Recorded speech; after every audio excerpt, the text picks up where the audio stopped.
Hello and welcome back to Chronicled, the history of Newcastle United. I'm Matt Ketchell, football editor of Chronicle Live, and we've reached a bittersweet chapter in the 140-year story of Newcastle United. Last week we covered the arrival of Kevin Keegan as manager, promotion to the Premier League and the birth of the entertainers.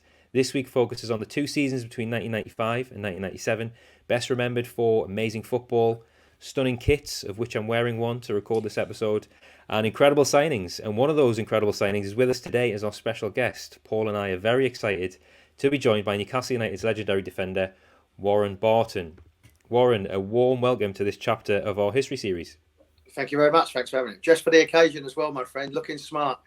It's one of the best, isn't it? I'm wearing the 1995 away shirt for people listening. People watching on YouTube will be able to see this. But yeah, one of the all-time great Newcastle kits, don't you think? Yeah, you don't look as good as David Ginola, but you're not far off. You're not far off. Not quite. Not quite. Okay. All right. His name's on the back. Trust me. Nice. Good man. Good man. Warren, it's a tradition on the podcast that when we have ex-players on, I try and kick off by reading an extract from Paul's book, The Ultimate Who's Who, which profiles every single player to have ever played for Newcastle United. So here's what your extract in this tomb of history says. Oh dear. I'm worried now. Warren Dean Barton became Newcastle United's most expensive purchase and Britain's costliest defender when he moved to Tyneside as a 26-year-old, although the club smashed the record only 2 days later in a week of spectacular acquisitions. Barton was rejected by former Magpie favourite Frank Clark when manager at Orient. Then he caught the eye when turning out for Football League newcomers Maidstone United. The Magpies in fact tried to sign him back in 1919 but wouldn't pay the fee of $300,000 and he joined the Dons at Wimbledon instead. Blonde-haired and confident on the ball, Barton was a good all-round player, also able to perform in midfield. He also loved to attack in the Newcastle mould of the time, but could also defend with resolve. During his time in South London, the Cockney was picked by England at both B and full level, although Warren's full debut for his country lasted barely half an hour, the international fixture in Dublin during 1995 being abandoned due to a riot. Having impressed United's boss Kevin Keegan, he completed the move north after a persistent chase by the Black and Whites. During his rewarding stay on Tyneside, Warren took part in 2 FA Cup finals with the Magpies and finished twice as a runner-up in the Premier League. Skipper on occasion, he also appeared in the Champions League for Newcastle United.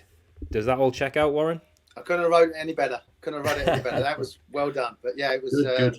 Lots of good memories. As soon as I start thinking about that, it's smiling about the time because it was very, very exciting for me. So yeah, very well wrote. Thank you. So cast your mind back to the summer of 1995. As a fan, I remember it being fantastically exciting, where we all thought that we had the last pieces in the puzzle to go on and properly challenge for the league.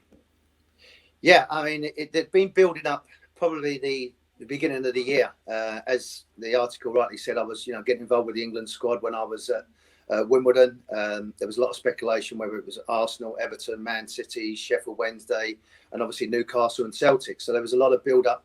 And the same as Les Ferdinand. So when we was away with international duty, we'd both have a chat. Being at smaller clubs, if you like, and representing your country was quite a bit, unreal and surreal at the time. And we'd say, well, where are you going? And are you going there? And we'd have a chat. And obviously Barry Venison, Rob Lee, Steve Howie was at the England get-together as well. And I just remember speaking to Venice actually at a table and just saying, look, I know you're being linked, but the club's going places, Kevin, the fans. And it was about 2 weeks later that Wimbledon played a night game up at St James's Park. And I remember doing a call down afterwards and saying to a good friend of mine at the time, you imagine playing in front of this lot every week, week in, week out, how exciting that would be. And lo and behold, that summer it happened. I met Kevin Keegan in April. He come down to London and just said, come and join a big club. And everything fell into place. I was so excited to have that opportunity. And then, as you said, the record for a defender, which was very proud because, as you mentioned, Frank Clark, when I was a YTS at the time, and people that can remember that, Frank was at Leyton Orient and said, look, we can't take you on. You're too small. And we're going to have to let you go. And I played non-league for 18 months. And 2.5 years later, I'm in the Premier League playing for my country. So that just shows you how things can turn around. So it's exciting times and something that, you wish for as a player, you want to dream out. And then to be part of Les Ferdinand, David Ginola, Shaka Hislop, and being part of that team that was already being assembled by Kevin Keegan, was fantastic, and the style of football was great. But it was very, very exciting summer, very busy summer, obviously, with England being in the Umbro Cup and then getting transitioned to Newcastle. But it was a dream move for all of us, really. I mean, all of us have said the same thing, that we was welcomed by the players, welcomed by the fans, and obviously having someone like Kevin Keegan, Terry McDermott involved made it a joy to be around. Yeah, and Paul, coming to you, Newcastle had the chequebook out in quite a serious way at this time, didn't they?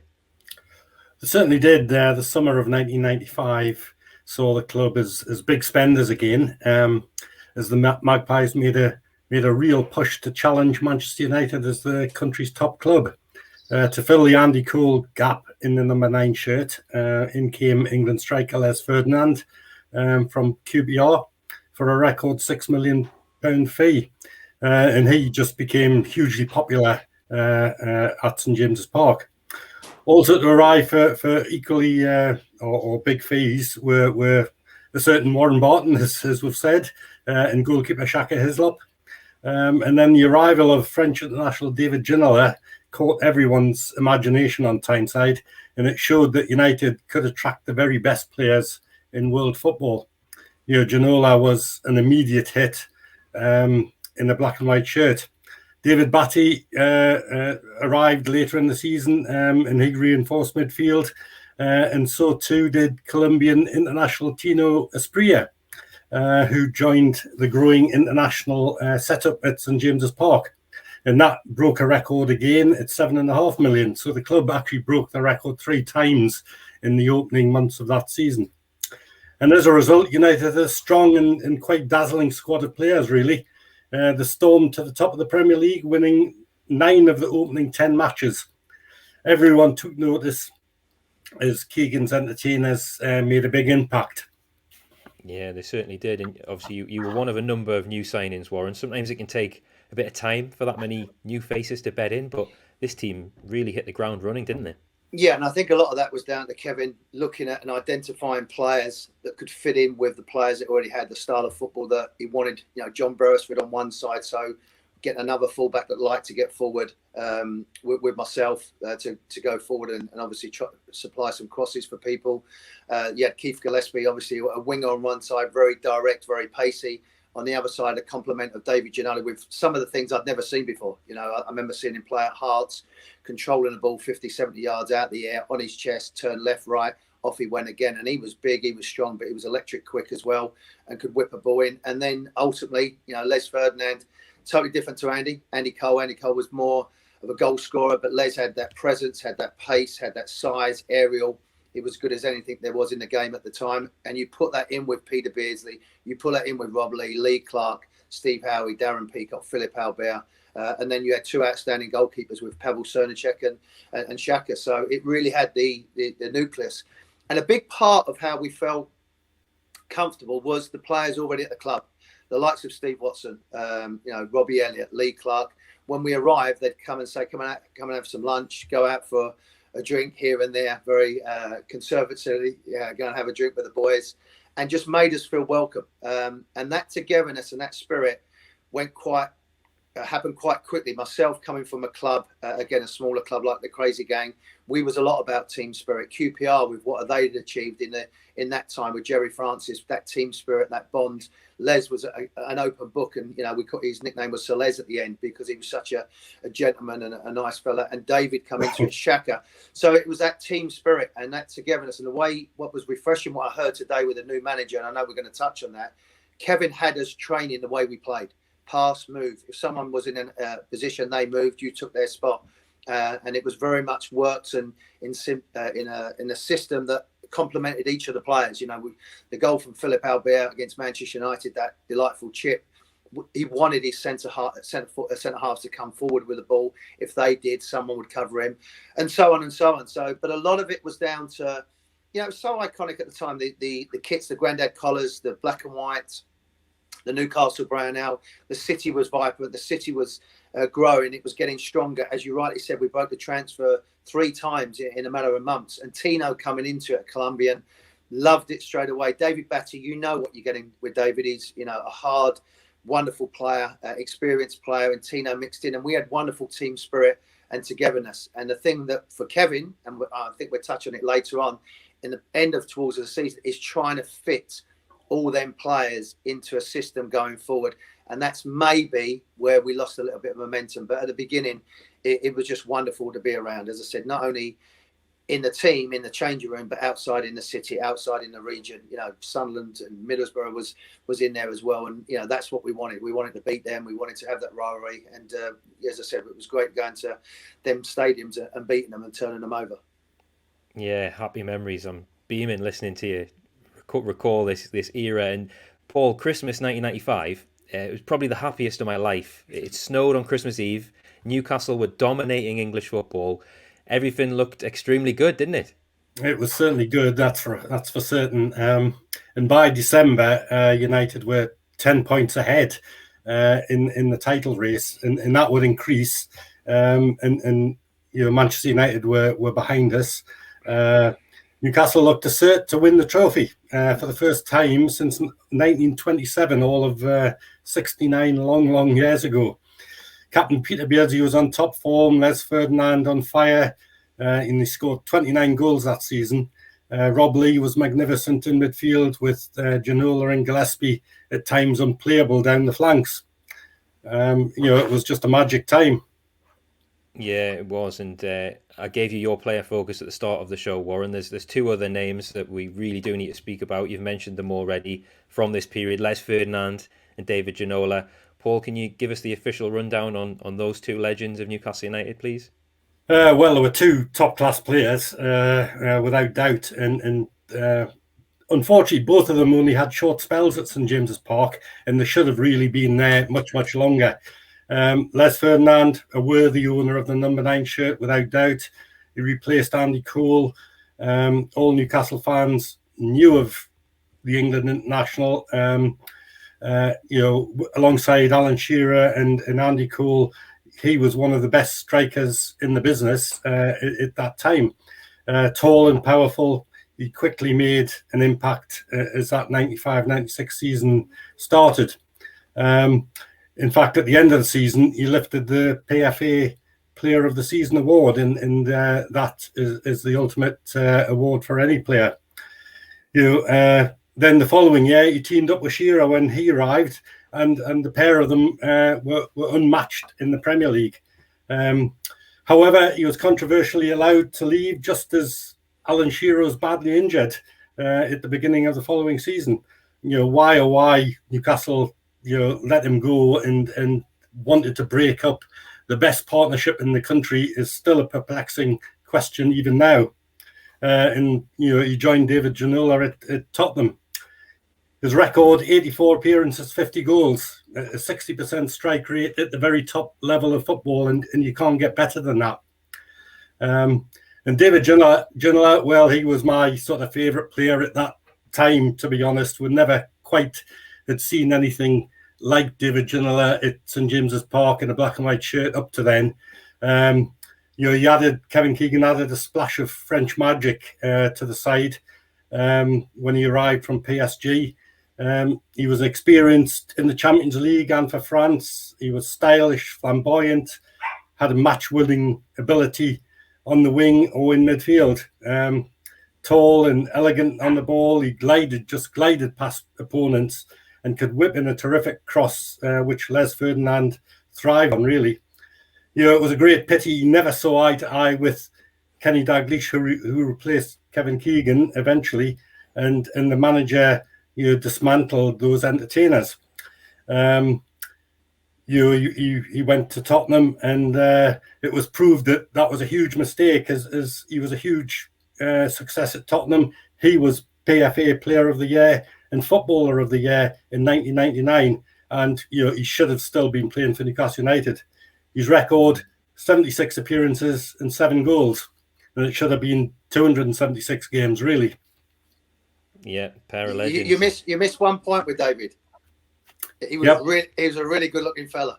Yeah, he certainly was. Les wasn't bad either. Les is not a bad-looking fella, but David, a quick story when me and Les was having breakfast at the Gosford Park, and we just signed, and KK had asked me to bring the lads down to training. I think he knew straight away I was going to be like the entertainment manager, club captain off the field. So he said to me, do me a favour, bring David down. So we knew of David and we'd seen David. So me and Les are having breakfast, and the people are saying, can you sign this, Les? And all of a sudden just caught my eye, a guy in a white linen shirt, glasses on, beads on, shirt undone a little bit to his navel or to his chest.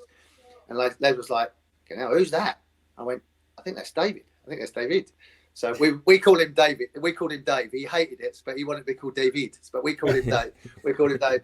And he come walking over, and me and Les was like, wow, he's a good-looking fella. And he come down, and the very stylish French, how are you? Nice to meet you. Sat down, chatting.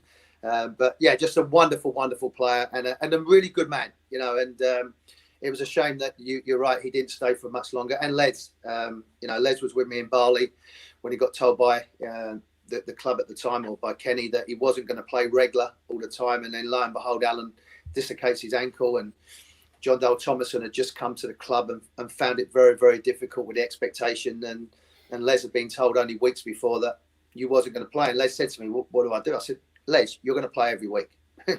Regardless of what they say, you're going to play every week. But unfortunately, the deal was already done, and he left. But two great people, two really good people off the field as well, not just on the field, but off the field as well. Definitely. Great story there about David. Love it. No, Dave. He hated it. Dave. Paul, into 1996 then, Alex Ferguson's pesky Red Devils, they just kept winning games 1-0, it seemed. All these late winners, and that 10-point gap, it just kept closing, didn't it? Well, it did, but before that, United fans were buoyant, and we really believed that this was going to be the year. And the football was just scintillating as a bonus. It just couldn't get any better at that point. The Magpies held the top position from day one, but during the spring, Manchester United eventually, as you say, started to catch Newcastle up. They won 1-0 at St James's Park, and the pressure was really on. The Reds eventually took over at the top as Newcastle lost 2-0 in a visit to the capital to face Arsenal. Keegan's men had hit a slump in form. Then came what has been labelled as the Premier League's finest ever match, Liverpool v Newcastle at Anfield on the 3rd of April. Now, many recognise that famous 4-3 defeat at Anfield after being 3-1 ahead as the key match in United's title downfall. To me, it wasn't. Yes, it was a setback, of course, losing 3 points. But Newcastle actually recovered from that and recorded 4 victories out of 5 games played. Yeah. Warren, looking back at the stats, you've been ever present up until the Anfield game in April, but it looks like you didn't make the squad for the famous 4-3. Can you remind us why? Yeah, I'd had a little bit of a knock in the Arsenal game, and to be honest with you, I didn't play very well at all. And I'd been carrying a little bit of a knock, and Kevin had made the decision that he was going to start changing, and rightly so, because I wasn't playing well. And he felt that it was time, and just had a little knock. So I was in the squad, but didn't make the 18. But I do agree with what you said earlier. The Manchester United game for us, because we played so well, and we'd been looking forward to it. We'd already gone to Old Trafford a little bit beforehand in the winter and lost 2-0 there, and didn't play particularly well. So I was very adamant to start the game well. And if it wasn't for Peter Schmeichel that was making save after save, and Les had hit the crossbar, hit the post, and some of the football. So we come in at half time, very frustrated more than anything that we hadn't put the ball in the back of the net. And no pointing of the fingers. Schmeichel was unbelievable. And hindsight's a great thing in life. But unfortunately, all of us, apart from one, Peter, had never won a title. So Kevin had said, let's just go out again and show them how good we really are. I think if we'd sat back and said, you know what, we ain't losing this game. With this is a game we can't afford to lose, but we ain't losing it psychologically, morale-wise, and also pride-wise. They're not coming to our stadium and beating us, not particularly how well we played in the first 45 minutes. We didn't. We went out again and started the game really well, going forward, taking chances, and we got caught on the sucker punch with Eric Cantona punching the ball into the ground, going past Pavel Cernacek, and it went in the back of the net. So that, for me, was a big turning point, because I think it's put a seed of doubt. No, I don't think, I know. It put a seed of doubt in our mind that they've beaten us twice. And then going to Anfield and being in such a game that turned out to be arguably the best game in the Premier League's history. The end-to-end, the style of football, the flowing style that we had, and that famous image of Kevin Keegan slumped over the balls as Stan Collymore tucks a ball in at the far post and ultimately wins the game. So, yeah, it was frustrating for me. Kevin has started to try and change things around. I mentioned about, Keith had been left out in one of the games. Rob Lee had Peter Beardsley had slid over to the right-hand side. There was a little bit of tinkering that was being done. And we just lost momentum. And as you rightly said, Man United just kept on 1-0, 1-0, 1-0, 1-0, and just kept on trying. And because of our label as the entertainers, we was always Sunday or a Monday night game. We was box office. So people wanted to see us. They wanted to see the St. James's Park with the atmosphere, with the fans. You wanted to see the 7,000 or 8,000 Geordies that was travelling away at Ewood Park or going to the City Ground when it was a night game to go and see it. So they'd always played the day before on a Saturday, 1-1-0. Now it's all eyes on us. And then, it's not excuses, it's just a fact. And we just couldn't handle that. And we let everybody down. We sat at the end of it, and, ultimately they went and won it. We give them credit and, give them the praise that they deserve. But ultimately it was down to us, and we failed. And there's not a day go by, not a moment go by that we don't think about that. Not for us. And I've spoken to a lot of the players. It's not for us. It was for the club. It was for the city and for the people. When we see Blackburn won the Premier League and Liverpool now have won it, Newcastle United would have been on that. And who knows what might have done after that. Les arguably probably wouldn't have left. David wouldn't have left. KK wouldn't have walked out at the turn of the year, the following season. So there's a lot of ifs and buts. But that's what we have to, that's what we have to die with. But we're proud of what we've done. But we feel like we let people down. Well, I do. I feel like that we let the people down because we had it. And there's not a moment goes by that we don't regret that. Yeah, so many sliding doors moments, as you say. Just thinking back to the 4-3, the Collymore goal, Collymore sliding in. That's at right back, Warren. If you were there, maybe we could have, blocked it. Yeah. No, Watto was a good player, but I could have maybe been there and kicked Stan a little bit earlier. So he probably wouldn't have got to the end of it. But it's just so many twists to our history, to that time, and you can feel it. And even now I can taste it, I can sense, and every minute of that game, and, Les getting the goal, Tino getting through, it was just a wonderful game. And you're proud to be involved, but there's always that bitter sweet taste that, if only. But I would have kicked Stan right under the air. He would have seen me in the corner of his eye. So it's one of them things. Collymore closing in, Barton with the tackle, Newcastle draw. Yeah, exactly. So there's no avoiding it, Paul. The magical season that turned into a nightmare. Can you just remind us how it all concluded? We have to do this, unfortunately. Yeah, well, I reckon the crucial matches were the two away games at Blackburn and Nottingham Forest. Yeah. United were leading in both games, but lost 2-1 at Ewood Park to a couple of goals from Graham Fenton. And it had to be Graham Fenton because he was born and bred on Tyneside, of course. And then drew 1-1 at Nottingham Forest. That's when Newcastle let the title slip away because we had a final home game at the very end of the season, and that could have been crucial. Manchester United went on to take the trophy once more by 4 points. Newcastle were runners up and went ever so close. And they really should have lifted the Premier League crown that year. And unfortunately, it didn't, as Warren says, but it was hugely enjoyable nevertheless. Absolutely. And Paul, just staying with you, Newcastle couldn't even console themselves with a place in the Champions League, could they? No, they didn't get into the Champions League back then. Only the actual league champions entered the Champions League. So United qualified for the UEFA Cup once more as a consolation. Supporters were devastated after a season of such expectation. So was Keegan, of course, but he was determined to give it another go in 1996-97. Newcastle had shown the football world that they were indeed a new force in the game, and the world record signing in the close season of England's top centre forward was to reinforce that. Yeah, before we get to that, just one more on the 95-96 season. I want to see what you think about this, Warren. I just wanted to dispel a myth that Newcastle lost the league because they couldn't defend. I've been looking at the stats. They conceded just 37 goals that season. Only Man United, Liverpool, Arsenal and Villa conceded less in the campaign, and it remains the best defensive performance in the club's Premier League history. 26 seasons, that is the lowest they've ever conceded in a Premier League campaign.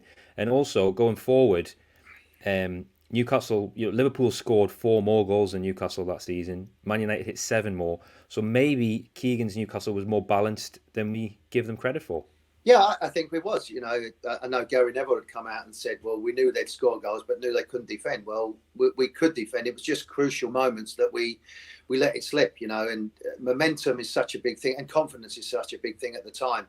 And Paul's rightly said, going, being ahead at Ewood Park and then conceding goals, it's just killer goals that, big turning points in a season. And you're right, if we tied a game against Liverpool 3-3 or we tie against Man United 0-0, there's all ifs and buts. So defensively, we did work on that. I remember, Mark Lawrenson was very much a big part on Match of the Day saying we couldn't defend. We asked him to come down. He couldn't put a session on because we could defend. We had some people on. He actually asked Arthur Cox out to put a session on to do it. So we did work on things like that.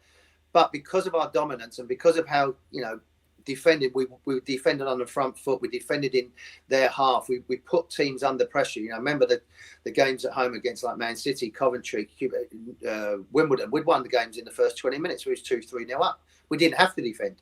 But our record, we took pride on that. And as I mentioned before, earlier on, we had 2 outstanding goalkeepers as well. So yeah, a lot of it because of the entertainers, and I think because of the 4-3, people do point their finger at that, but we did take pride. Darren Peacock was a hell of a defender, Steve Howie and Philip Albert. So we had people that could defend. Definitely, yeah. You can say you were part of the leanest defence in Newcastle's Premier League history. Yeah. Paul, if fans thought that the jigsaw was complete in the summer of 1995, another huge piece of the puzzle arrived in the summer of 1996.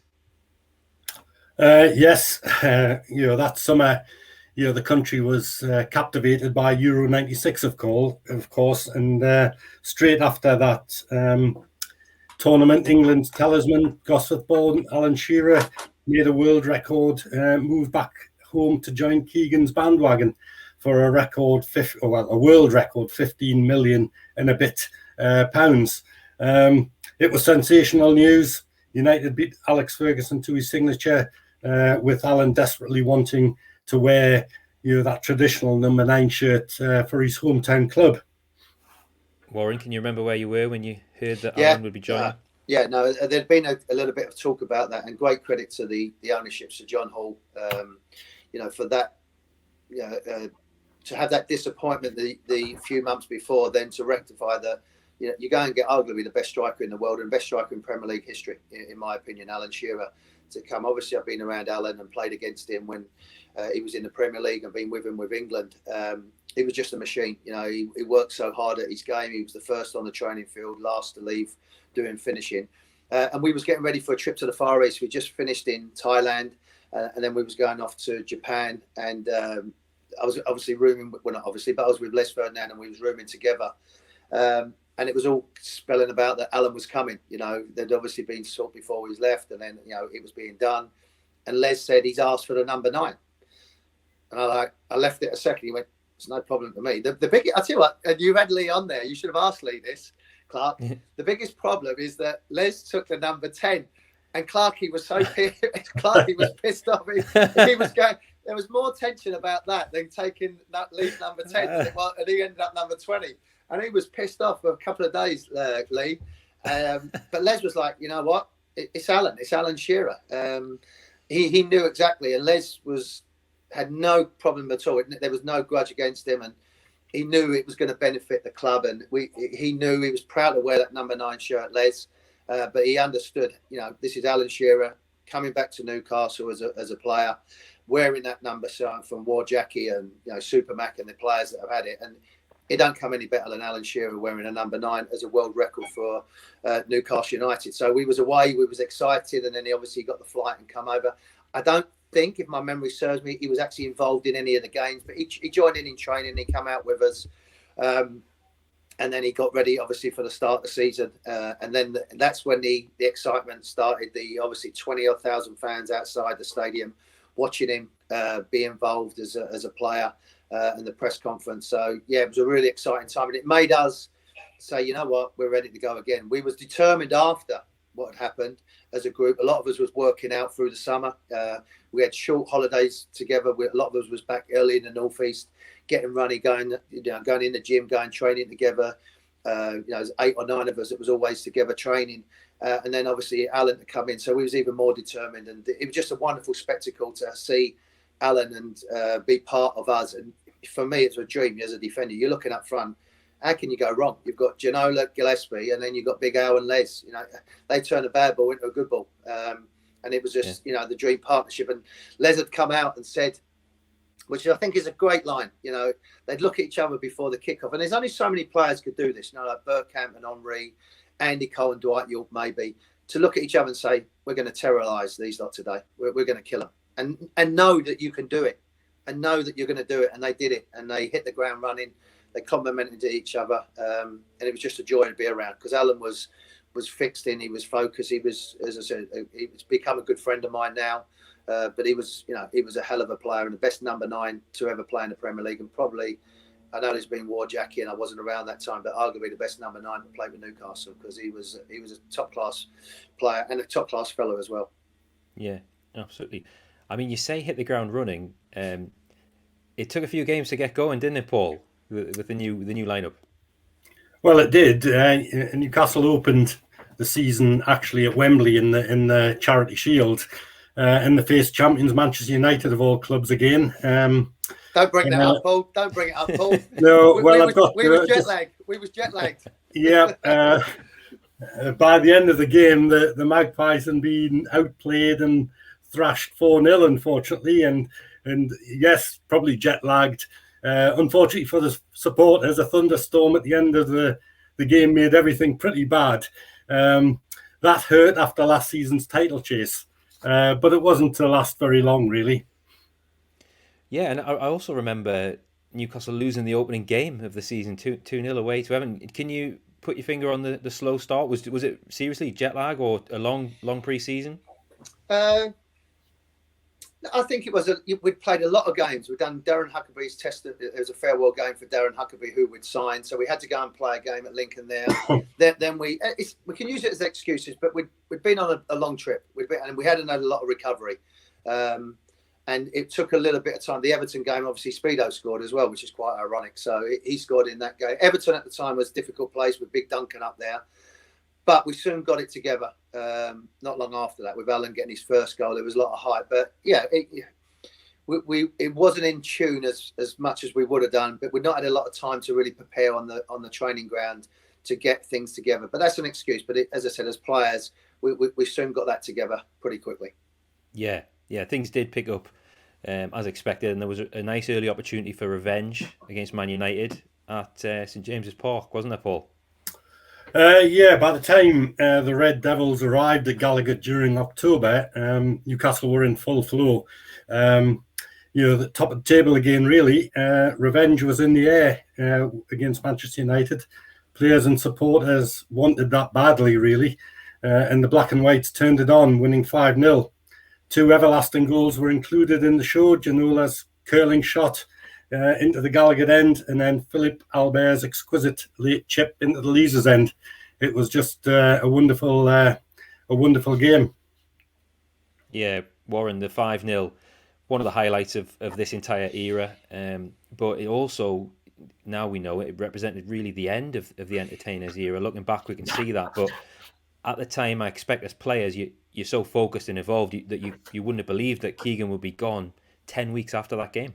No, I take you into the changing room just beforehand, and Kevin was always, trying to make it light-hearted and make it a loose changing room, if you like, and a little bit of banter here and there. There wasn't really a word said. David was in the zone. He was ready to go. Al was doing his bit. Les, there wasn't a real a rally cry. You looked around and you just thought, they're going to get it. They're going to, however it's going to happen, it's going to happen. And it was such I didn't start the game, I was involved in the game, but all of us just felt it's time to show, I know Roy Keane and Gary, they can all say, well, you never won anything, but we showed them that we'd better them. And we showed, and David Ginola at that time, I've never seen anyone rip Gary Neville apart as much as, and probably still never have. He absolutely murdered him. And David was in the zone to prove everybody how good he was. It was a little bit of a goal we got with Darren's header that was over the line, and maybe, you know, with VAR and technology now, but it was clearly 2 foot over the line. And then we went on and won the game, and Alan's famous cross and Les header and Philip Albert's chip. I just wanted you to realise what was going on beforehand, because as a group of players, nothing was really said. We just knew, you know, that we had to do something. We had to prove a point after being humiliated at Wembley, and they was far better than us. Losing the season before, we just had to prove to that lot that we could do it. And we didn't just beat them; we humiliated them with the chip. Again, we didn't win anything, we didn't do anything, but we felt bloody good afterwards. And we let the fans know that it was pretty good afterwards. And that was one of the games in my memory I played. I was lucky enough, over 200 games I ended up, you know, appearing for New. That's one that was sticking in my mind. As I said, I wasn't really involved as much as I would have liked, but I was involved. And just to be in that changing room beforehand will never leave my memory, because it's something that men are made of, you know. And that was one of them games. Amazing insight there. The steely determination to beat Man United, and you got one over them. They did Newcastle 4, and we did them 5 a couple of months later. So good one, Paul. There was some interesting games in Europe around this time as well. Can you talk us through that? Well, yeah, Newcastle were tipped to go far in the UEFA Cup as well that season, but they met Monaco in the latter stages and lost heavily on the Mediterranean coast to a fine side which included a young Thierry Henry. But included in the European run were special goals from Tino Asprilla and another gem from our friend David Ginola. Many reckon that effort against Manchester United was David's best, and it's often repeated on the TV these days. But the one he scored against Ferencváros at St James's Park was much better, I reckon. He controlled a high clearance from the box on his knee, then flicked the ball from one foot to another, and then hit a volley right into the top corner.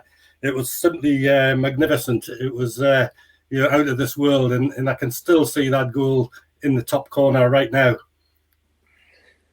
Yeah, amazing. Magnifique, as David might say himself. I'll give you a quick story about Thierry Henry. You mentioned him. Me and Steve Watson was playing right back and right midfield, and we played them at home, and Terry had knocked the ball past me, and Watto was if you get Steve Watson on here, because Watto was about 25 yards behind me, and he said, I've got him.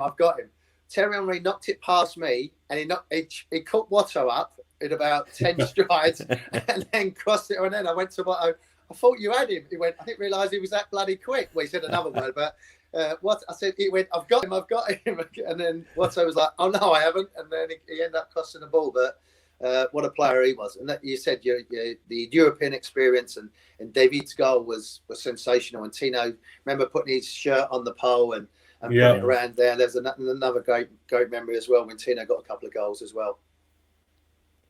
Yeah, brilliant. And as we approach the new year of 1997, things did start to change a little bit. Newcastle went on a bit of a bad run, winless in 7 as we approach Christmas, but not completely out of the title race. However, Paul, things behind the scenes weren't as well as we thought, as we'd find out in January.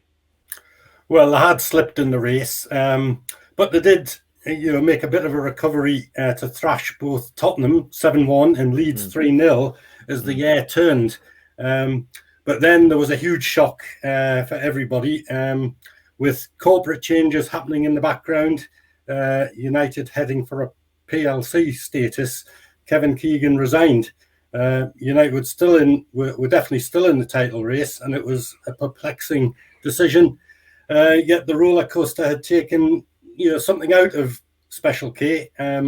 Anybody who was with him during that era could see a change from the early 90s through 95 and 96 and 97. The grey hair got greyer without doubt, and he walked out, and Newcastle had something a mighty void to fill. You were with him, Warren. Did you sense a change in Kevin? Yeah, around this time? Yeah, he wasn't as the skip in his step wasn't as bouncy. His demeanour was more complex. He was more thoughtful about what he was saying. Because when he was out on the training field with us, he was like a young boy again. But there was a lot going on behind. And arguably, 99% of the players had gone there for the club, but ultimately for Kevin, because Kevin had spoken to all of us and we wanted to be part of that. And then to hear that he'd left was a big shock to us. And I think we all felt that Gaffer just talk to us, they let us, and maybe we can work this out. Maybe we can, again, hindsight's a great thing, but he just took it all inside. He took all the responsibility. And he left, and obviously Terry McDermott and Arthur Cox was still there, but it was never the same. But you're right, there was a different demeanour about KK at the time, and when the fans would notice it, media would notice it, but he never really felt that he had the club going in the way that he wanted to. He didn't felt like, and it wasn't way, but he had to answer to people now rather than just speaking to Freddie or Sir John and then getting to Douglas or whatever it may be. He felt that he had to then go through another party who had no concept of what the club and what the people wanted. And that's where we just felt it noticeable straight away. And as a group of players, we was devastated because, as I said, he was a big part of my opening line that I said to you. KK said to me, come and join a big club. I'd already spoken to David Dean, I'd already spoken to other clubs. But when KK says, come and join it, and he has that bounce around him and that enthusiasm and that passion and that love for the game, it's infectious.